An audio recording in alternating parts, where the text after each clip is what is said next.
Diego Rodríguez de Silva y Velázquez es autor de esta pintura en gran formato que se exhibe en el Museo del Prado de Madrid.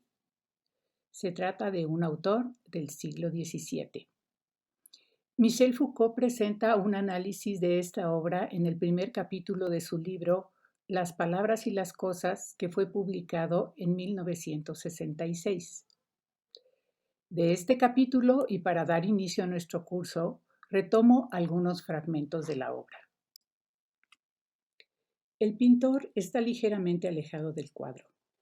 Lanza una mirada sobre el modelo. Quizás se trata de añadir un último toque, pero también puede ser que no se haya dado aún la primera pincelada. El brazo que sostiene el pincel está replegado sobre la izquierda, en dirección de la paleta. Está por un momento inmóvil entre la tela y los colores.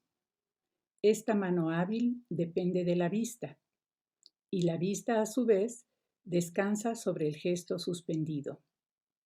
Entre la fina punta del pincel y el acero de la mirada, el espectáculo va a desplegar su volumen.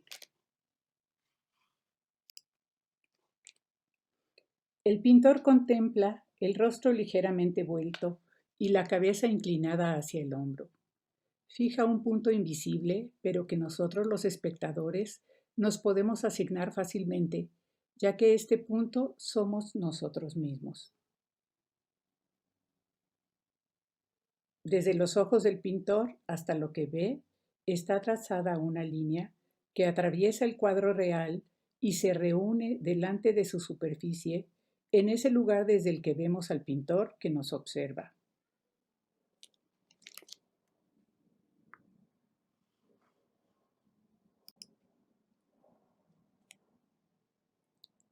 En el momento en que colocan al espectador en el campo de su visión, los ojos del pintor lo apresan, lo obligan a entrar en el cuadro, le asignan un lugar a la vez privilegiado y obligatorio, le toman su especie luminosa y visible y la proyectan sobre la superficie inaccesible de la tela vuelta.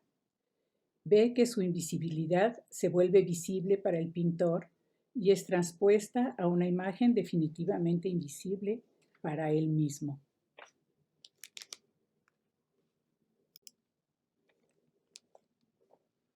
Por la derecha se derrama por una ventana invisible el volumen puro de una luz que hace visible toda su representación.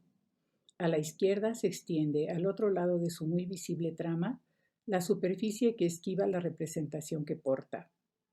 La luz, al inundar la escena, envuelve a los personajes y a los espectadores y los lleva bajo la mirada del pintor hacia el lugar en el que los va a representar con su pincel.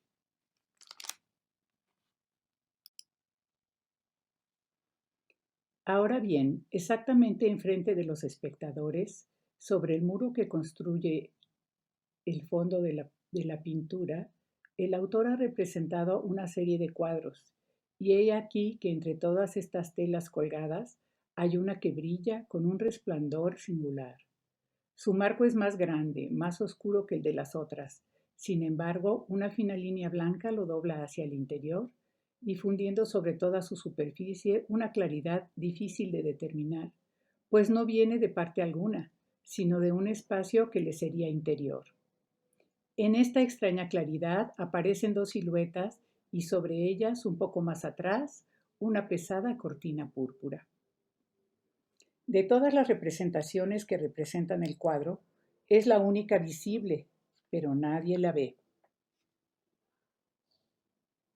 Lo que se refleja en él es lo que todos los personajes de la tela están por ver si dirigen la mirada de frente.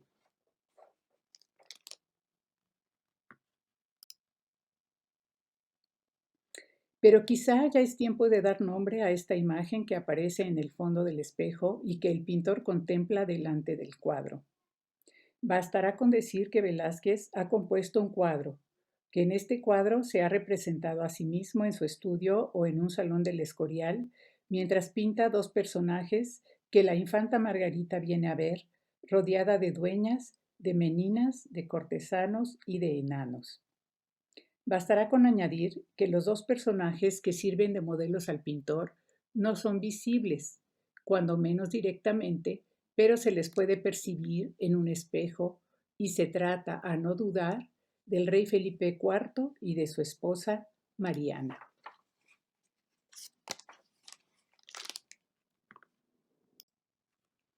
Una primera ojeada al cuadro nos ha hecho saber de qué está hecho este espectáculo a la vista.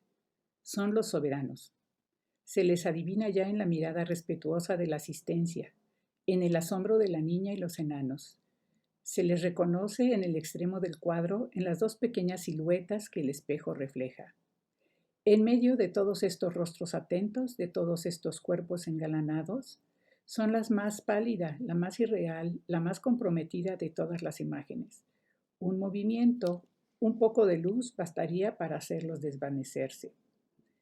De todos estos personajes representados, son también los más descuidados, porque nadie presta atención a ese reflejo que se desliza detrás de todo el mundo y se introduce silenciosamente por un espacio insospechado. En la medida en que son visibles, son la forma más frágil y la más alejada de toda la realidad. Quizá haya en este cuadro de Velázquez una representación de la representación clásica y la definición del espacio que ella abre.